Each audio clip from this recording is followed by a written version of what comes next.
మూడు ప్రాముఖ్యమైన సంగతులు పౌలు చేస్తున్నట్లు మనం చూడవచ్చు. ఎన్ని? మూడు ముఖ్యమైన సంగతులు పౌలు చేస్తున్నాడు. అందువల్ల పౌలు నుంచి మనం మూడు పాఠాలు నేర్చుకోవచ్చు. రోమాలో ఉన్న సంఘం నుంచి ఒక పాఠం నేర్చుకోవచ్చు. కనీసం 4 పాఠాలు ఇందులో మనం నేర్చుకోవచ్చు.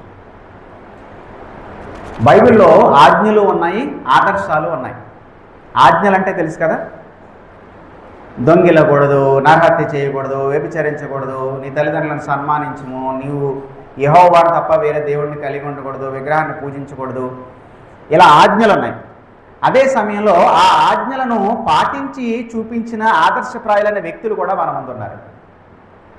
కేవలం ఆజ్ఞలు మాత్రమే ఉంటే మనకి చాలా నిరుత్సాహం వస్తుంది, ఇవన్నీ పాటించాలని. ఆజ్ఞలతో పాటు దేవుడు ఆదర్శాలు కూడా, ఆదర్శప్రాయులైన వ్యక్తులను కూడా పెట్టాడు. కాబట్టి దేవుని ఆజ్ఞలను వీళ్ళు చక్కగా పాటించారు. అందువల్ల మనం కూడా పాటించడానికి సాధ్యమే అవుతుంది అని మనం గ్రహించగలుగుతాం, ప్రోత్సహించబడతాం. ఈ చదివిన ఈ 4-5 వచనాలు చూస్తే రోమ్ సంఘంలోకి పౌలు ఎన్నడూ కూడా వెళ్ళలేదు. వెళ్ళాలని చాలా తీవ్రంగా కోరుకున్నాడు. అసలు అక్కడికి వెళ్ళలేదు అని అంటే ఆ సంఘాన్ని పౌలు స్థాపించలేదు అనే విషయం ఎంతో స్పష్టమవుతుంది కదా. అయితే రోమ్లో ఉన్న సంఘాన్ని పౌలు చాలా తీవ్రంగా ప్రేమించాడు అనే విషయం మాత్రం ఈ వచనాలు చూస్తుంటే అర్థమవుతుంది. ఇక్కడ రోమ్ సంఘంలో ఉన్న ఒక మంచి క్వాలిటీని పౌలు చెబుతున్నాడు. రోమ్ సంఘం నుంచి, రోమాలో ఉన్న సంఘం నుంచి మనం నేర్చుకోగలిగిన పాఠం మొదటిగా విశ్వాసం. ఒకసారి చూడండి, మీరు 8వ వచనం చూస్తే, మీ విశ్వాసము సర్వలోకమున ప్రచురము చేయబడుచుండుటను బట్టి అన్నాడు. రోమ్లో ఉన్న వాళ్ళు కొద్దిమంది సువార్తను విన్నారు, ఆ సువార్తకు స్పందించారు, విశ్వాసం ఉంచారు. అయితే వారి విశ్వాసము ఎక్కడ ప్రచురం చేయబడుతుందట? సర్వలోకమున ప్రచురము చేయబడుతుంది అన్నాడు. సర్వలోకంలో ప్రచురం చేయబడుతుందంటే ఏంటి? ప్రపంచంలోని ప్రతి దేశానికి వాళ్ళ విశ్వాసం గురించి తెలిసిందా? ప్రతి దేశంలోని, ప్రతి రాష్ట్రంలో, ప్రతి జిల్లాలో, మండలంలో, ప్రతి గ్రామంలో, ప్రతి వ్యక్తికి అయినా అది కాదు ఉద్దేశం. ఎందుకంటే ఇప్పటికీ కూడా సువార్త అందనే దేశాలు, ఇప్పటికీ కూడా యేసుక్రీస్తు గురించి విననటువంటి ప్రాంతాలు ఉన్నాయి అని మనకు తెలుసు. అందువల్ల సర్వలోకము అనేది అలంకారప్రాయంగా రాయబడింది. ఆనాటి రోమా సామ్రాజ్యం ఎంతవరకు అయితే ఉందో బహుశా అంతటినీ కూడా దృష్టిలో పెట్టుకుని పౌలు ఈ మాటను రాసి ఉండొచ్చు. రోమా సామ్రాజ్యం ఎంతవరకు అయితే విస్తరించిందో అంతవరకు కూడా రోమ్ పట్టణంలో ఉన్న క్రైస్తవుల యొక్క విశ్వాసం గురించి వినబడుతోంది అని పౌలు అంటున్నాడు. ఇప్పుడు ఇది గమనించండి, విశ్వాసము అనేది యేసు ప్రభువునందు మనం కేవలం ఒక క్షణంలో, ఒక సందర్భంలో విశ్వాసం ఉంచి మనం విశ్వాసం అయిపోయాము అని మనం చెప్పుకోకూడదు. విశ్వాసం అనేది ఒక సందర్భంలో ఉంచి ఆ తర్వాత వదిలేసేది కాదు. పుట్టడం అనుకోండి, ఒక్కసారే పుడతాం కదా, నూతనంగా జన్మించడం ఒకసారే జరుగుతుంది. కానీ విశ్వాసం అనేది దానికి ఆరంభం ఉంటుంది, కొనసాగింపు ఉంటుంది, దానికి పరిపూర్ణత కూడా ఉంటుంది. వీళ్ళు యేసుక్రీస్తునందు విశ్వాసం ఉంచారు, యేసుక్రీస్తునందు విశ్వాసం ద్వారా నీతిమంతులయ్యారు, పరిశుద్ధులుగా పరిగణించబడుతున్నారు దేవుని చేత. అయితే వీళ్ళు తమ విశ్వాసాన్ని అభ్యాసం చేస్తున్నారు. వీళ్ళు తమ విశ్వాసాన్ని అభ్యాసం చేయడం వల్ల ఆ విశ్వాసం యొక్క ఫలాలను అనుభవించిన అనేక మంది రోమ్ పట్టణంలో ఉన్న క్రైస్తవులు చాలా మంచి విశ్వాసులు అని వాళ్ళ విశ్వాసం గురించి అనేక సంఘాల్లో మాట్లాడుకుంటూ ఉన్నారు.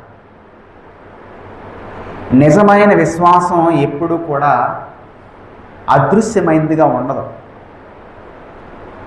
నిజమైన విశ్వాసం కనబడకుండా ఉండదు. నిజమైన విశ్వాసం ఖచ్చితంగా సత్క్రియల రూపంలో దేవుని మీద ప్రేమను చూపిస్తూ అది ఖచ్చితంగా బయటపడుతుంది. అంతేకాదు, నిజమైన విశ్వాసం అనేది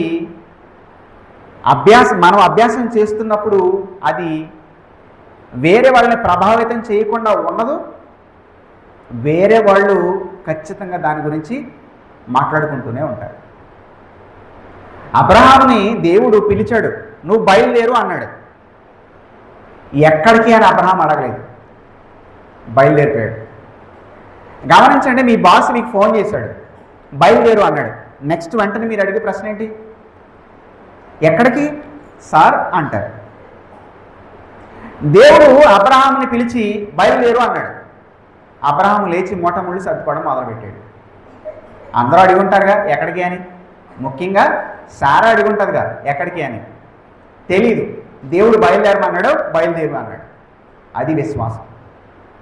ప్రశ్నలు అడగకుండా లోబడేదే విశ్వాసం. ఒక్కగానొక కుమారుడు ఇస్సాకు.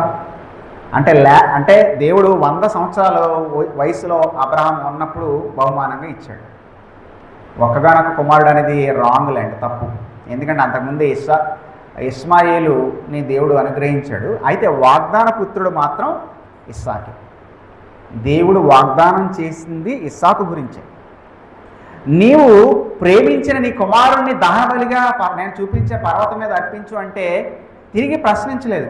దేవా, వాగ్దానం చేసావు, అనేక సంవత్సరాలు వేచి చూసిన తర్వాత అనుగ్రహించావు, ఈ బిడ్డని నువ్వు చంపమని ఎలా అడుగుతున్నావు అని తిరిగి అబ్రహాము ప్రశ్నించలేదు. బయలుదేరిపోయాడు బలిపడానికి. దేవుడు ఆపాడు కాబట్టి ఆగాడు, లేకపోతే ఖచ్చితంగా బలిచ్చి ఉండేవాడు. విశ్వాసం అంటే తిరిగి ప్రశ్నించదు, వెంటనే లోబడుతుంది. రూతు విశ్వాసం గురించి మనకు తెలుసు. ఇప్పటికీ కూడా రూతు యొక్క గాథ అన్ని తరాల్లో ఉన్న విశ్వాసులని ప్రభావితం చేస్తూనే ఉంది. నోవాహు దగ్గరికి దేవుడు వచ్చాడు, ఇదిగో జల ప్రళయాన్ని రప్పించబోతున్నాను, ఓడ చేసుకో అన్నాడు.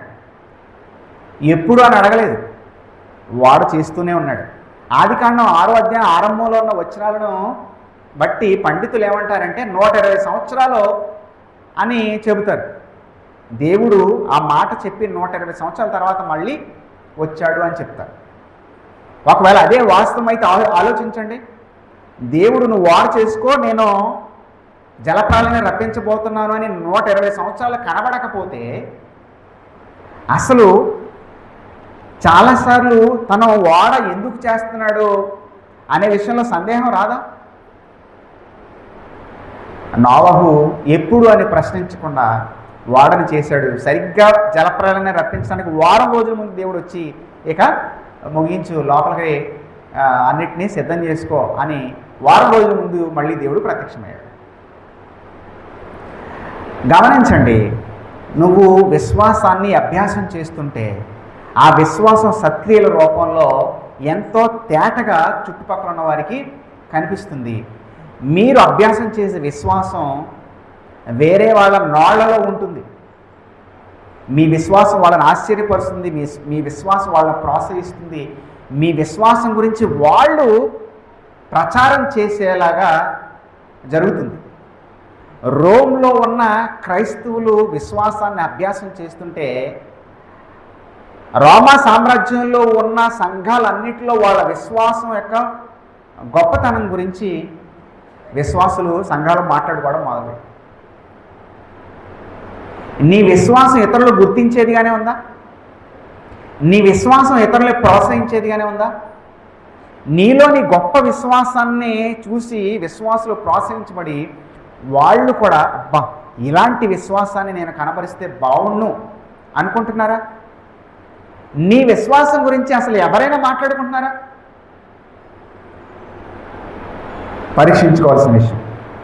పౌలు అన్నాడు, మీ విశ్వాసం సర్వలోకాన్ని ప్రచురం చేయబడుచుండడాన్ని బట్టి మొదట మీ అందరి నిమిత్తము యేసుక్రీస్తు ద్వారా నా దేవునికి కృతజ్ఞతాస్తుతులు చెల్లిస్తున్నాను. దేవునికి చాలా విషయాల్లో మనం కృతజ్ఞతాస్తుతులు చెల్లిస్తాం.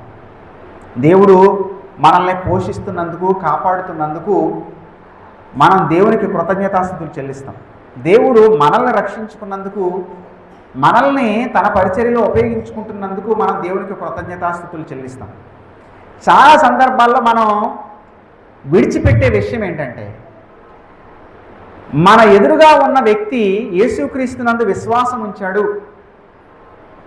అతనికి యేసు ప్రభువే దేవుడు, యేసుక్రీస్తే రక్షకుడు, యేసుక్రీస్తే యజమాని అని మనం గమనించి కూడా వాళ్ళ విశ్వాసాన్ని బట్టి, వాళ్ళ రక్షణను బట్టి మనం దేవుడిని స్తుతించాం.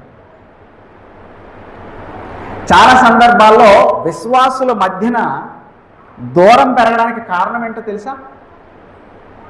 మనం చూడాల్సిన మంచిని చూడకుండా అనవసరమైన చెడుని చూసి, అది కూడా భూతత్వంలో చూసి పెద్దదిగా చేసుకుంటాం. అందువల్ల దేవుణ్ణి స్తుతించడానికి మన కారణాలు కనబడవు. అంటే ఇక్కడ రోమ్లో ఉన్న విశ్వాసుల్లో, రోమాపట్నంలో ఉన్న సంఘంలోని విశ్వాసుల్లో అందరూ పాపరహితులు అయిపోయారా? పరిపూర్ణులు అయిపోయారా? లేదే. ఈ తర్వాత 12వ అధ్యాయం నుంచి రాయబడిన ఆజ్ఞలు చూస్తే వాళ్ళు కూడా పాపంతో పోరాటం చేస్తున్న వాళ్ళే.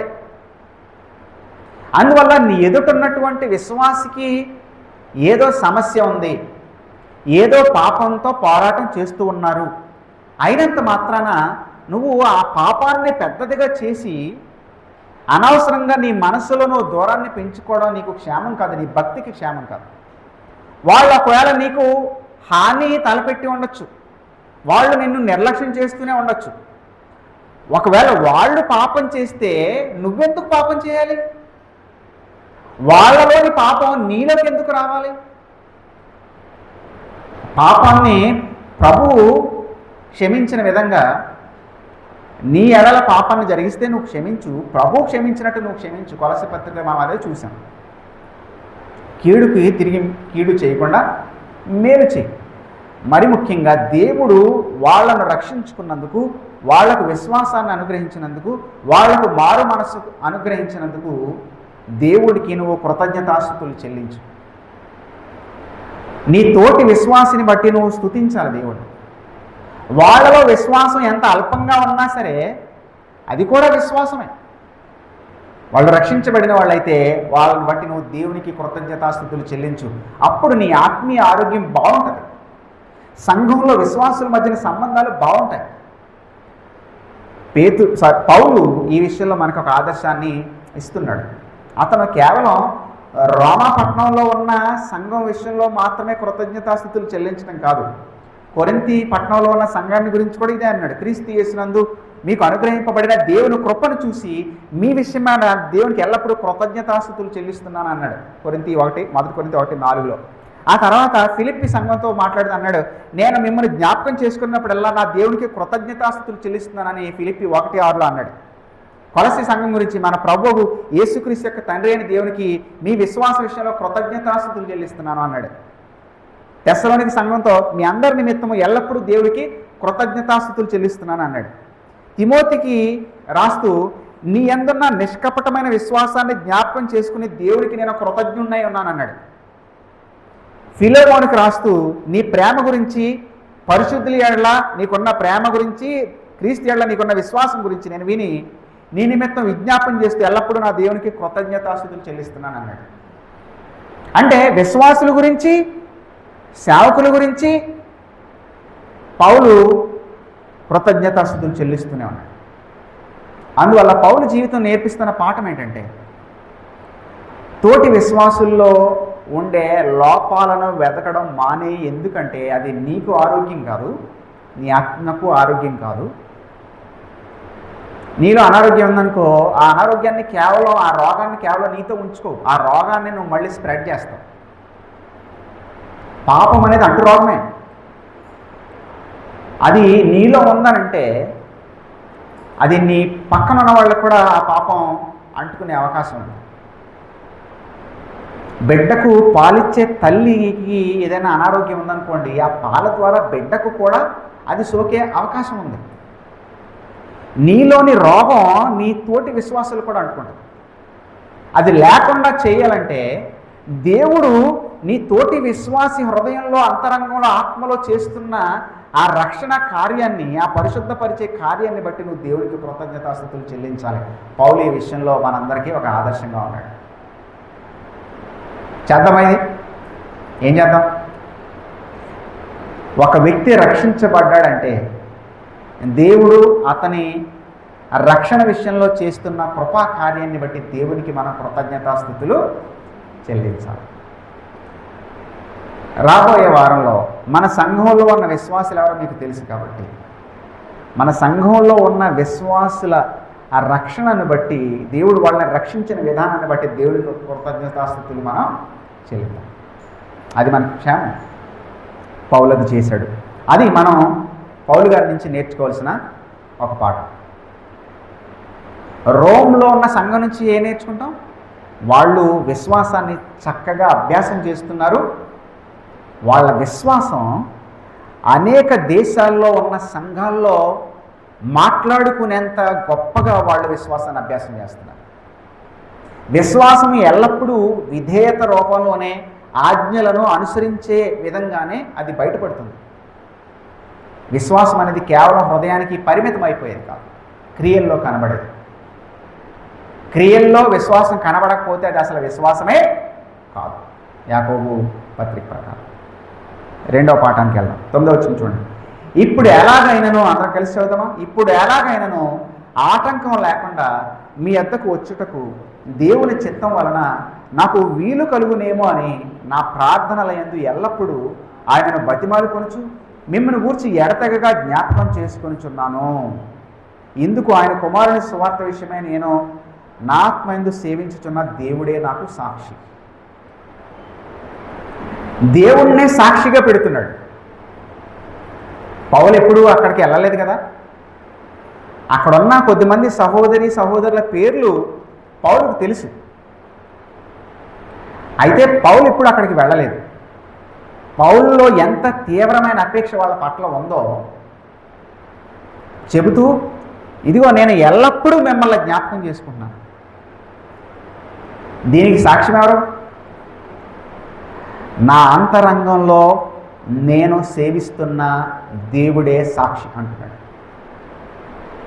కొన్నిసార్లు మనం చేస్తున్న పని నిజమని, సత్యమని నిరూపించుకోవడానికి ఇంక ఎవరు ఉండరు. ఎందుకంటే ఆ పని మనం చేస్తున్నప్పుడు ఎవరు అక్కడ ఉండరు. అప్పుడు ఏం చెప్తాం? దేవుడే సాక్షి, నేను దీన్ని మీకు నిరూపించలేను అంట. పౌలు అంటున్నాడు, దేవుడే నాకు సాక్షి. ఆ దేవుడిని ఏం చేస్తున్నాడట? నేను నా ఆత్మయందు సేవిస్తున్న దేవుడు. నా ఆత్మయందు అన్నప్పుడు దాన్ని ఇంకోలాగా ఎలా అర్థం చేసుకోవచ్చు అంటే నా అంతరంగమందు అని. పౌలు దేవుణ్ణి తన అంతరంగంలో సేవిస్తున్నాడు. భక్తి, సేవ, ప్రేమ, విశ్వాసం ఇవన్నీ కూడా అంతరంగంలో ఆరంభం కావాల్సినవి కదా. నీ అంతరంగం ఎలా ఉంటుందో నీ బాహ్య జీవితం కూడా అదే విధంగా ఉంటుంది. అంతరంగంలో విశ్వాసం లేదనుకో, అంతరంగంలో ప్రేమ లేదనుకో, అది క్రియల్లో కూడా బయటపడదు. నువ్వు అంతరంగంలో దేవుని ఎడల భయం కలిగి ఉంటే ఆ భయం బయటకు కూడా కనిపిస్తుంది. నీ అంతరంగంలో నువ్వు దేవునికి సేవ చేస్తుంటే నీ బాహ్య జీవితంలో కూడా ఆ సేవ అనేది స్పష్టమవుతుంది. అందువల్ల విశ్వాసము, ప్రేమ, సేవ అనేవి ఎక్కడ ఆరంభం అవ్వాలి? అంతరంగంలో ఆరంభం అవ్వాలి. ఒకవేళ అంతరంగంలో ఆరంభం కాకుండా ఉంటే ఏం జరుగుతుందంటే అవి కేవలం చెట్టుకి మనం కొన్ని కాయలు తీసుకెళ్ళి కట్టినట్టే. జాంకాయ చెట్టు ఉంది, మామిడికాయ చెట్టు ఉంది, జాంకాయలు కాయట్లేదు, మామిడికాయలు కాయట్లేదు, కొబ్బరి చెట్టు కొబ్బరికాయలు కాయట్లేదు అని చెప్పి ఎక్కడి నుంచో కొనుక్కొచ్చి వాటిని ఆ చెట్టు కట్టామనుకోండి, ఎలా ఉంటుంది? చాలా హాస్యాస్పదంగా ఉంటుంది కదా. ఒకవేళ చెట్టు కట్టాం, అవి పనికొచ్చేవిగా ఉంటాయా? ఎందుకు పనికిరాని ఫలాలుగానే మిగిలిపోతాయి అలాగే కట్టి ఉంచితే. ఇప్పుడు అంతరంగంలో నీకు విశ్వాసం లేదు, అంతరంగంలో దేవుని పట్ల భయం లేదు, అంతరంగంలో సేవ చేయాలని మనసు లేదు, అందుకని నువ్వు బయటకు కూడా చేయవు. పౌలు ఏమంటాడంటే నేను అంతరంగంలో నా దేవుడిని సేవిస్తున్నాను, నేను అంతరంగంలో నా ఆత్మలో ఏ దేవుడిని అయితే సేవిస్తున్నానో ఆ దేవుడే నాకు సాక్షి అని.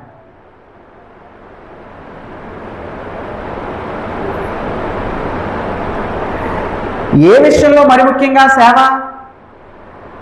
ఎందుకు? ఆయన కుమారుని సువార్త విషయమై సేవ. అంతరంగంలో పౌలు చేస్తున్న సేవ సువార్త విషయంలో చేసే సేవ.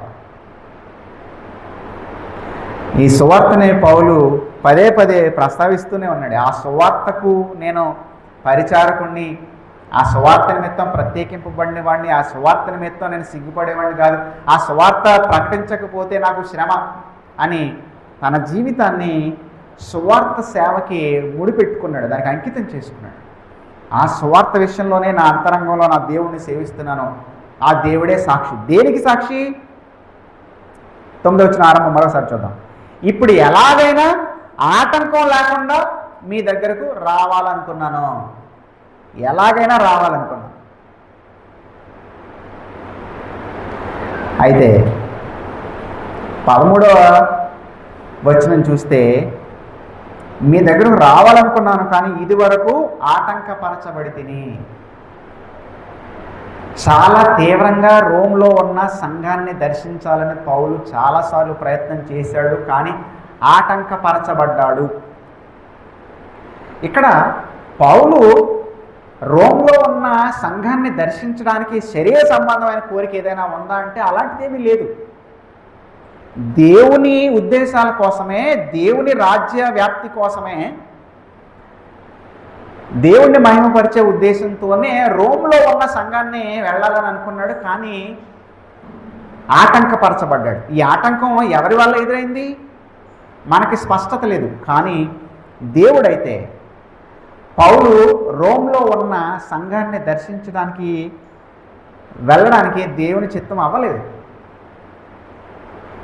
కొన్నిసార్లు ఈ విధంగానే మనం కూడా దేవుని పని చెయ్యాలని మనం ఆశపడతాం, కానీ ఆటంకాలు ఎదురవుతాయి. ఎందుకంటే దేవునికి బాగా తెలుసు ఏది ఎప్పుడు జరగాలో. పౌలు రోమ్లో ఉన్న సంఘాన్ని దర్శించి ఏం చేయాలనుకున్నాడో మనం తర్వాత చూస్తాం. అయితే పౌలు చివరికి రోమ్కి వెళ్ళాడు. ఎలా వెళ్ళాడు తెలుసా? ఖైదీగా వెళ్ళాడు. రోమ్ పట్టణానికి ఖైదీగా వెళ్ళాడు. ఖైదీగా వెళ్ళిన తర్వాత మన ఫిలిప్పీ పత్రిక చూస్తే, ఖైదీగా వెళ్ళిన తర్వాత కూడా అతని ద్వారా సువార్త అనేది విస్తరించింది. దేవుడు ఎంత ఆశ్చర్యకార్యాలు చేస్తాడు. సేవకుడిని బంధించండిరా, సువార్తను కూడా మనం ఆపేసినట్టు అవుద్ది అనుకుంటారు చాలామంది, కానీ సువార్తకు సంకెళ్ళు వేయడం అసాధ్యం. పౌలు చెరసాల్లో ఉన్నాడు అని తెలిసిన తర్వాత అనేక మంది ప్రోత్సహించబడి వాళ్ళు ఎంతో ధైర్యం తెచ్చుకుని సువార్తను ధైర్యంగా ప్రకటించడం మొదలుపెట్టారు. రోమ్ పట్టణానికి వెళ్ళాలి, అక్కడ ఉన్న విశ్వాసుల్ని కలవాలి అనే పౌలు యొక్క ఆశ అనేది నెరవేరింది. అయితే దేవుని పద్ధతిలో నెరవేరింది.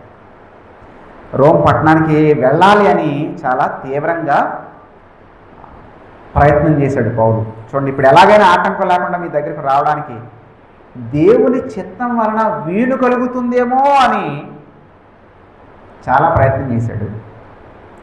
తర్వాత ఇంకోటి చేశాడు, నా ప్రార్థనల యందు ఎల్లప్పుడూ ఆయనను బతిమాలుకుంటూ. దేవుణ్ణి బతిమాలుకుంటున్నాడండి పౌలు. ఏ విషయంలో బతిమాలుకుంటున్నాడు? నువ్వు దేవుణ్ణి బతిమలాడతావు. ఏ విషయంలో బతిమలాడతావు?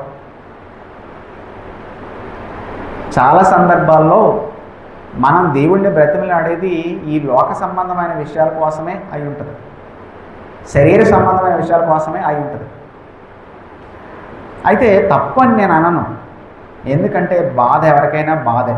మరి ముఖ్యంగా అనుభవించేవాడికి మాత్రమే ఆ బాధ అనేది తెలుస్తుంది. అన్ని విషయాల్లో కూడా మీరు దేవునికి ప్రార్థన చేయాలి, దేవుడిని బతిమలాడాలి.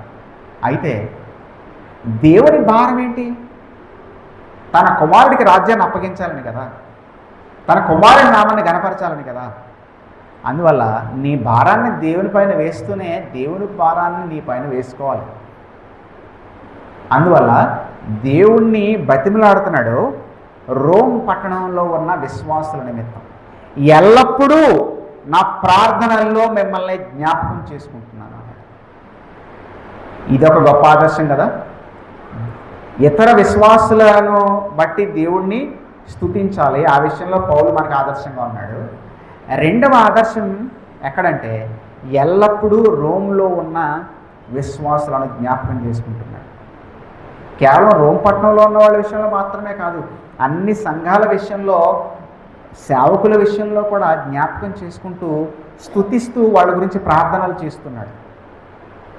పౌలు ఎందుకు ఎంతో ఆదర్శప్రాయుడైన భక్తుడు అయ్యాడంటే సమయాన్ని వృధా చేసేవాడు కాదు. మనం ఎంతగా సిగ్గుపడాలో, మనం ఎంతగా మన శరీరాన్ని పక్కన పెట్టుకోవాలో, ఎంతగా మనం మనలోని లోకాన్ని పక్కన పెట్టుకోవాలో, ఇలాంటి పనులన్నీ చేస్తున్నాడు. కాబట్టి పౌలు చాలా ధైర్యంగా చెప్పుకోగలిగేవాడు, నేను యేసుక్రీస్తుకు బానిసను అని. నాకేమో భయం వేస్తుంది యేసుక్రీస్తుకి బానిసని అని చెప్పుకోవడానికి. ఎందుకంటే నా చిత్తాన్నే నెరవేర్చుకుంటూ నేను ఇంకా జీవిస్తూ ఉన్నాను. పౌలు గొప్ప ఆదర్శప్రాయుడిగా ఉన్నాడు. ఎందుకంటే ప్రార్థనల్లో ఇతరులని ఎల్లప్పుడూ జ్ఞాపకం చేసుకుంటూ ఉన్నాడు. విజ్ఞాపన ప్రార్థనలు అన్నమాట ఇవి. మిమ్మల్ని ఎడతెగగా జ్ఞాపకం చేసుకుంటూ బతిమాలుకుంటూ ఉన్నాను. సో పౌలు నుంచి మనం నేర్చుకోవాల్సిన మొదటి పాఠం, ఇతర విశ్వాసులని బట్టి దేవుడికి కృతజ్ఞతాస్తుతులు చెల్లించాలి. ఇతర విశ్వాసుల నిమిత్తం ఎల్లప్పుడూ ఎడతెగక వాళ్ళను ప్రార్థనల్లో జ్ఞాపకం చేసుకోవాలి. ఇప్పుడు మూడో విషయాన్ని చూద్దాం. 11వ వచనంలో ఇంతకీ రోమ్ పట్టణం ఎందుకు వెళ్ళాలనుకున్నాడు? 11వ వచనంలో చూడండి. 11, 12 వచనాల్లో ఆ విషయం స్పష్టమవుతుంది. ఒకసారి చదవండి. మీరు స్థిరపడవలనని, అనగా మీకును నాకును కలిగిన విశ్వాసం చేత, అనగా మనం ఒకరి విశ్వాసం చేత ఒకరము ఆదరణ పొందాలని, ఆత్మ సంబంధమైన కృపావరం ఏదైనా మీకు ఇచ్చుటకు మిమ్మల్ని చూడవలనని మిగుల అపేక్షించుచున్నాను. ఎందుకు పౌలు వాళ్ళను చూడాలని చాలా తీవ్రంగా కోరుకున్నాడు, వాళ్ళని కలవాలని చాలా బలంగా అపేక్షించాడు అంటే వాళ్ళు స్థిరపడాలని, విశ్వాసులు స్థిరపడాలని, రోమ్ పట్టణంలో ఉన్న వాళ్ళు స్థిరపడాలని కోరుకున్నాడు బలంగా. అంతేకాదు, దాని అర్థం చెప్తున్నాడు. స్థిరపడాలి అంటే అర్థం ఏంటి అంటే, మీలో ఉన్న విశ్వాసాన్ని చూసి నేను ఆదరణ పొందాలని, నాలో ఉన్న విశ్వాసాన్ని చూసి మీరు ఆదరణ పొందాలని నేను మిమ్మల్ని కలుసుకోవాలనుకుంటున్నా.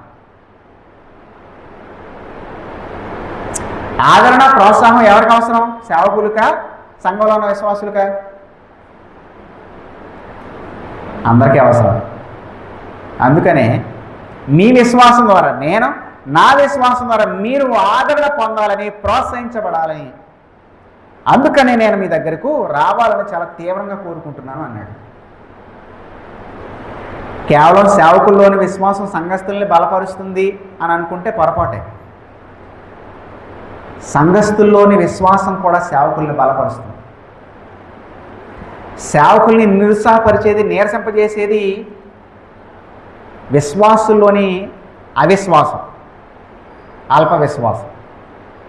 విశ్వాసంలో మీరు బలహీనులు అవుతుంటే, విధేయత చూపించే విషయంలో మీరు వెనక్కి వెళ్ళిపోతూ ఉంటే అది నిరుత్సాహపరుస్తుంది నన్ను.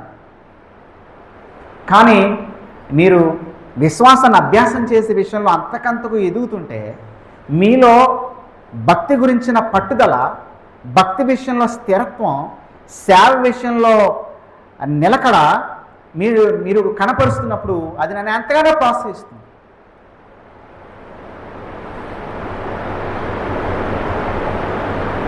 అందుకని పౌలు, నాకు కలిగి ఉన్న విశ్వాసం చేత మీరు, మీకు కలిగి ఉన్న విశ్వాసం చేత నేను ఆదరణ పొందాలి అనుకుంటున్నాను. మీరు విశ్వాసాన్ని అభ్యాసం చేయండి, అదే తోటి విశ్వాసాలను ఎంతో ప్రోత్సహిస్తుంది. సంఘంలోకి వచ్చినప్పుడు ఏం జరుగుతుందో తెలుసా? దేవుని యొక్క శక్తి, దేవుని యొక్క ఆత్మ సంచారం సంఘంలో ఉన్న విశ్వాసులందరి మధ్యన ఉంటుంది అని మనం ఇందాక పాటలో మనం పాడుకున్నాం. సువర్ణ దీప స్తంభాల మధ్యన సంచరించేవాడుగా ఆయన ఉన్నాడు అని. విశ్వాసులు అందరూ కలిసినప్పుడు మాట్లాడుకునే మాటలు, చేసే స్నేహం, ఆ సహవాస సమయం, ఇది తోటి విశ్వాసులకు ప్రోత్సాహకరంగానే ఉంటుంది. మనం ఏదైనా రహస్యమైన పాపాల్లో కొనసాగుతున్నా కూడా సంఘాన్ని చూసినప్పుడు నో, ఇలాంటి రహస్య పాపంలో నేను కొనసాగడం అనేది ఏమాత్రం కూడా క్షేమం కాదు, వీళ్ళు ఎవరికైనా తెలిస్తే సంఘం చాలా డ్యామేజ్ అవుతుంది అనే ఆలోచనతో కూడా మనం చాలాసార్లు ఆ రహస్య పాపాలను విడిచిపెట్టుకోవడానికి అది మనకు ప్రోత్సాహకరంగా ఉంటుంది. పౌలు కేవలం నేను మిమ్మల్ని ప్రోత్సహించడానికే వచ్చాను, వద్దాం అనుకుంటున్నాను, మిమ్మల్ని ఆదరించడానికి మాత్రమే వద్దాను అనుకుంటున్నా, మీ విశ్వాసం ద్వారా నేను కూడా ఆదరణ పొందాలనుకుంటున్నాను.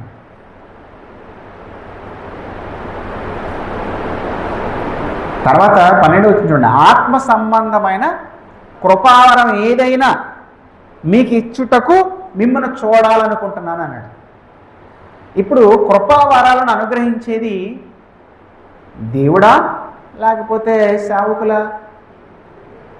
దేవుడే, పరిశుద్ధాత్ముడే తన చిత్త ప్రకారము కృపావరాలను ఒక్కొక్కరికి పంచి ఇస్తాడు. ఆ కృపావరాలు నాకు ఇది కావాలని మనం కోరుకోకూడదు. మనం కోరుకున్న దేవుని చిత్తం అయితేనే అది దేవుడు మనకి అనుగ్రహిస్తాడు. పరిశుద్ధాత్మ దేవుడు మాత్రమే కృపావరాలు అనుగ్రహిస్తాడు. కానీ పౌలు ఏమంటున్నాడు ఇక్కడ, ఆత్మ సంబంధమైన కృపావరం ఏదైనా మీకు ఇవ్వడానికి మిమ్మల్ని చూడాలనుకుంటున్నాను. ఇదేంటి కృపావరం ఇవ్వాలనుకుంటున్నాడు అంటే, తాను కృపావరాలు పొందాడు, సంఘంలో ఉన్నవాళ్ళు కూడా కృపావరాలు పొందారు. అయితే తాను పొందిన కృపావరాన్ని వాళ్ళ దగ్గర ఉపయోగించి, ముఖ్యంగా దేవుడు తనకి ఇచ్చినటువంటి నూతన ప్రత్యక్షతను వాళ్లకు చెప్పి, దేవుడు తనకి ఇచ్చినటువంటి వాక్యపు అవగాహనను వాళ్లకు చెప్పి, ఆ విధంగా తను పొందినటువంటి కృపావరాన్ని బట్టి వాళ్లకు విశ్వాసంలో సహాయపడాలి అనే ఉద్దేశం పౌలు ఇక్కడ కలిగి ఉన్నాడు. అంతే తప్ప కృపావరాలను మనుషులు ఎవరు? నేను మీకు కృపావరాలను ఇవ్వగలిగితే అప్పుడు నాకు నచ్చిన వాళ్ళకి నచ్చిన వరాలన్నీ ఇచ్చేస్తాను కదా, నేనేమన్నా అలా ఇవ్వడానికి? సో ఆత్మ సంబంధమైన కృపావరము అన్నప్పుడు తాను పొందిన కృపావరాలను ఆ రోమ్లో ఉన్న సంఘంలో వాటిని వినియోగించి వాళ్ళను ఆత్మ సంబంధమైన విషయాల్లో ఎదిగేందుకు సహాయపడాలన్నదే పౌలు యొక్క ఉద్దేశం. మరి ముఖ్యంగా అతను అపోస్తలుడు కాబట్టి, ప్రభువైన యేసుక్రీస్తు దగ్గర నుంచి నూతన ప్రత్యక్షత అతనికి వస్తూ ఉంది కాబట్టి, ఆ నూతన ప్రత్యక్షతను వాళ్లకు తెలియజేయడం ద్వారా, అంటే పాత నిబంధనలో ఉన్న సంగతులు ఎలాగూ రాయబడి ఉన్నాయి, మరి కొత్త నిబంధనలో అప్పుడే రాయబడుతూ ఉన్నాయి ఒక్కొక్క గ్రంథం, ఒక్కొక్క పత్రిక. అందువల్ల పౌలుకి ఆ సమయంలో నూతన ప్రత్యక్షత వస్తూ ఉంది కాబట్టి, ఆ నూతన ప్రత్యక్షతను రోమ్లో ఉన్న సంఘానికి కూడా తెలియచేసి వాళ్లను విశ్వాసంలో సంపూర్ణులుగా చేయాలనే ఉద్దేశాన్ని పౌలు కలిగి ఉన్నాడు. 13వ వచనం చూస్తే, నేను ఇతరులైన అన్ని జనుల్లో ఫలం పొందినట్లు మీలో కూడా ఫలం పొందాలని అనేక సార్లు మీ దగ్గరికి రావాలనుకున్నాను. అంటే ఫలం పొందాలనుకున్నాడు. ఏంటి ఫలం? ఇప్పుడు ఒక ఆయన హైదరాబాద్లో చర్చి పెట్టాడు, లక్షల్లో జనం వస్తారు, అతనికి తృప్తి లేదు.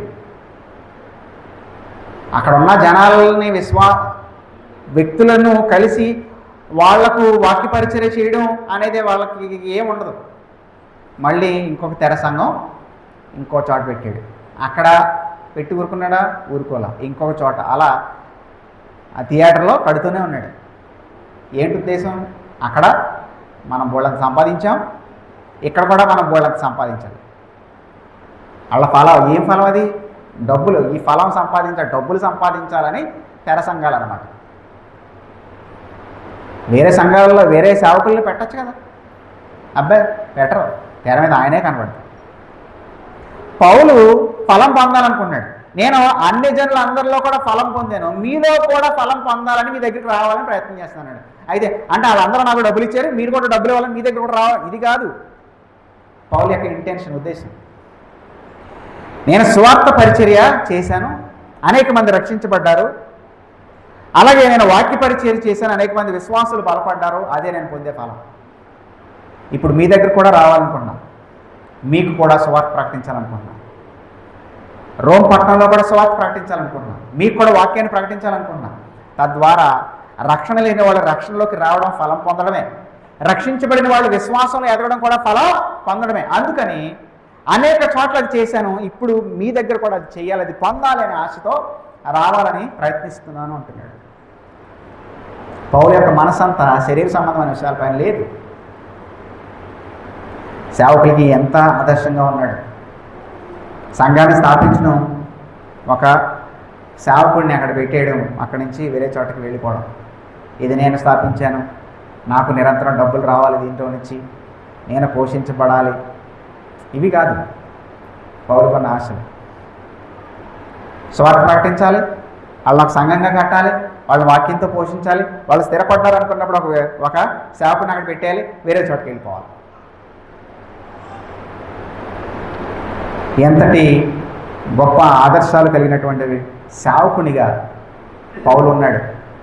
అతన్ని విశ్వాసులమైన మనము, సేవకులమైన మనము ఆదర్శంగా తీసుకుని అతన్ని అనుసరించడం మన భక్తి జీవితానికి ఎంతైనా కూడా క్షేమం. జ్ఞాపకం చేసుకుందాం. మొదటిగా రోమ్ సంఘంలో ఉన్న క్రైస్తవులు తమ విశ్వాసాన్ని చక్కగా అభ్యాసం చేస్తున్నారు. అది సర్వలోకం అంతా కూడా ప్రచురణ చేయబడుతుంది. నువ్వు అభ్యాసం చేసే విశ్వాసం వేరే వాళ్ళని ఎవరినైనా ప్రోత్సహిస్తుందా?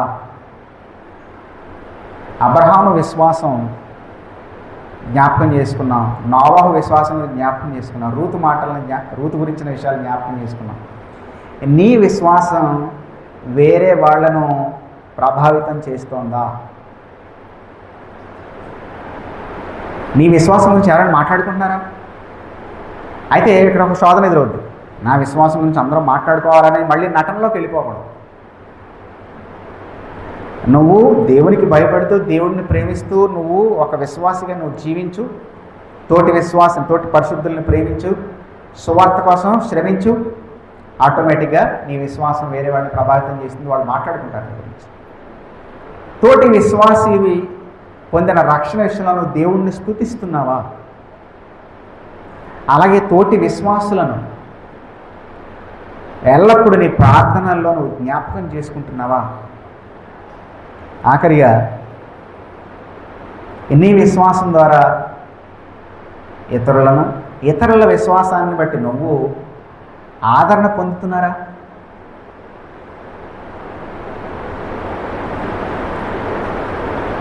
పౌలు ఈ విషయంలో మనకు మంచి ఆదర్శాన్ని పెట్టాడు. వీటిని అభ్యాసం చేసి విశ్వాసంలో మనం ప్రోత్సహించబడుతూ, ఇతరులని ప్రభావితం చేస్తూ, ఇతరులని విశ్వాసాన్ని బట్టి స్తుతిస్తూ, ఇతరులని ఎల్లప్పుడూ జ్ఞాపకం చేసుకుంటూ, ఇతరులకి ఏ విధంగానైనా నేను ప్రోత్సాహాన్ని అందించాలని, ఇతరుల ద్వారా ప్రోత్సహించబడాలని కోరుకుంటూ మన విశ్వాసంలో ముందుకు కొనసాగిపోదాం. ప్రార్థన చేసుకుందాం.